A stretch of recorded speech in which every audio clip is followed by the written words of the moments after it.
Hi ha moltes coses fascinants en aquest univers i en aquest vídeo us volem ensenyar algunes d'elles.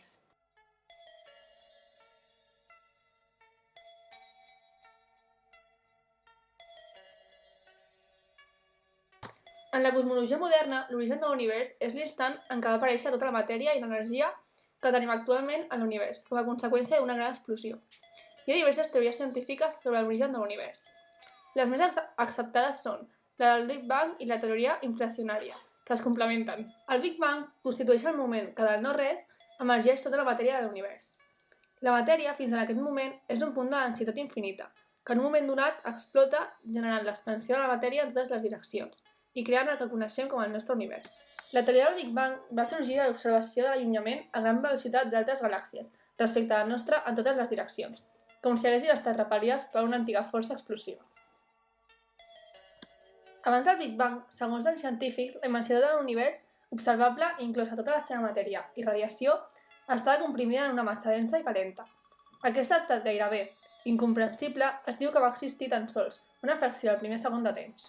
Els defensors del Big Bang suggereixen que fa uns 10.000 o 20.000 milions d'anys, una ona expansiva massiva va permetre que tota l'energia i matèria contingudes de l'univers, fins i tot l'espai i el temps, sorgissin a partir d'algun tipus d'energia desconegut. La teoria manté que, en un instant, després del Big Bang, l'univers es va expandir amb una velocitat incomprensible des del seu origen de la grandària d'un còdol a un abast astronòmic. L'expansió aparentment ha continuat, però molt més a poc, durant els següents milers de milions d'anys. Una galàxia és un conjunt d'estrelles, núvols de gas, planetes, pols còsmica, matèria fosca i energia units gràcies a la gravetat. Segons alguns estudis, s'estima que hi ha 2 bilions de galàxies a l'univers, amb un nombre d'estrelles incomptables en cada una d'elles. Es creu que les galàxies estan formades per un 90% de matèria fosca, però això només és una teoria. Hi ha 4 tipus de galàxies. Les el·líptiques, que tenen forma d'el·lipsi. Solen ser les més grans, tenen una estructura irregular i a més tenen poca matèria interestel·lar. La conseqüència d'això és que tenen molt poques estrelles. També es creu que la majoria d'aquest tipus són el resultat de la fusió de dues galàxies. Després estan les galàxies espirals, que són les que tenen discos rotants, estrelles i matèria interestel·lar. Dins d'aquestes solen haver estrelles velles, i a partir d'aquí s'extenen uns braços en forma d'espiral. Les galàxies lenticulars són una barreja entre les galàxies el·líptiques i espirals. Tenen un disc, una condensació central molt important i una envoltura extensa. Per últim tenim les irregulars, que són les galàxies que no encaixen en cap classificació. També són les galàxies sense forma espiral ni el·líptica. La galàxia en la que ens situem s'anomena Via Làctea. Alguns estudis diuen que la Via Làctea xocarà amb la galàxia Andròmeda d'aquí uns bilions d'anys. Les nebuloses són formacions de gasos, principalment d'hidrogen i heli, a més de pols còsmica. Tenen una importància notable perquè moltes d'elles són els llocs on neixen les estrelles. En altres ocasions es tracta de les restes d'estrelles que s'estan morint o en extinció. Les galàxies starbust són el cas extrem de galàxies amb moltes nebuloses. Les nebuloses es poden classificar en 3 grups. Les primeres són les fosques. Una nebulosa fosca és una acumulació de gas o pols interestel·lar que no està relacionada amb cap estrella. Aquestes nebuloses només es poden veure pel contrast d'un fons estel·lar. En aquest cas, la nebulosa no emet ni reflecteix cap llum per estar lluny de les estrelles. Per tant, es pot saber que existeixen per la presència d'una regió fosca. Després estan les nebuloses de reflexió. Aquestes nebuloses reflecteixen la llum d'estrelles properes que no són prou calentes com per emetre la radiació ultraviolada. Generalment, aquestes nebuloses estan formades per residus del gas. Per últim estan les d'emissió. En aquest cas, el més comú, el gas que compon la nebulosa brilla com a conseqüència de la transformació que pateix per la intensa radiació ultraviolada d'estrelles veïnes. Un púlsar és una estrella de neutrons que transmet radiacions electromagnètiques en intervals de temps molt periòdics. Les estrelles de neutrons no són totes sòlides. Tenen una escorça molt dura, però dins hi ha forces que a vegades creen esquerdes. Això provoca una explosió que s'anomena supernova. Enmig d'aquesta supernova és on trobem els púlsars, ja que aquests no són res més que una estrella que ha arribat a la seva última etapa de vida. Però no totes les estrelles acaben sent púlsars. També poden ser forats negres i estrelles de neutrons. Tenen un camp magnètic molt intens, que es concentra en un espai reduït. Això l'accelera i el fa emetre unes radiacions que aquí rebem com a ones de ràdio.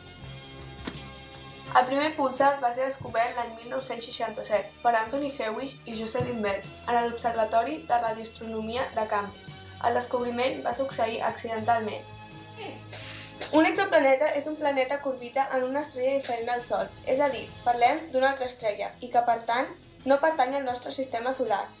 Hi ha un que es diu Pròxima b i alguns estudis diuen que hi ha les condicions per l'existència de l'aigua, per tant, de vida. Els forats negres són, potser, els objectes més estranys de l'univers. Avui en dia són els més difícils de comprendre perquè són molt difícils d'estudiar, ja que, com el seu nom indica, són negres i no es pot veure el que hi ha dins. Tot el que s'ha estudiat fins ara s'ha deduït teòricament o s'ha extret d'estudis de les interaccions que tenen amb astres que hi ha a prop. Un forat negre és un astre com una estrella de neutrons, però molt més massiu i complex. Sempre es diu que dels forats negres no en surt res, i això és perquè la seva massa és tan elevada que la seva intensitat gravitatòria impedeix que en surtin les radiacions. Ni tan sols la llum pot sortir. Un forat negre pot absorbir fins i tot estels i planetes que estiguin a prop. Molts estudis determinen els forats negres com una formació d'antimatèria. Per tant, el seu efecte és com el d'una bomba destructiva. Una estrella manté la seva forma perquè la seva atracció gravitacional i la seva força atòmica són equivalents.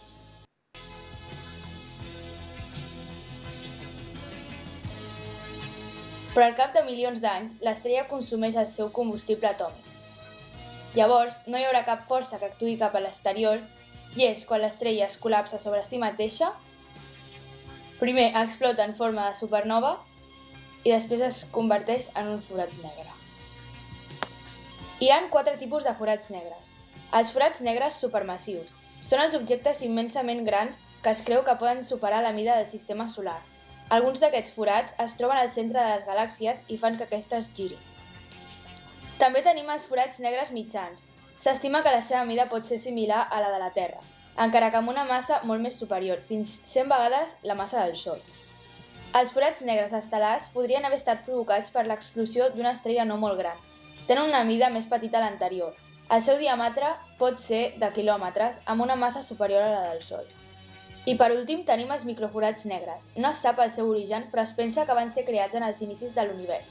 La seva mida és minúscula, podria ser com la d'un gra de sorra de la platja, però amb una massa com la del Sol. Es diu que viatgen a una gran velocitat i que la seva vida és molt curta perquè s'evaporen. Einstein, el 1915, va crear la teoria de la relativitat. En aquesta teoria es diu que l'espai i el temps es poden unificar en un sol concepte, l'espai-temps.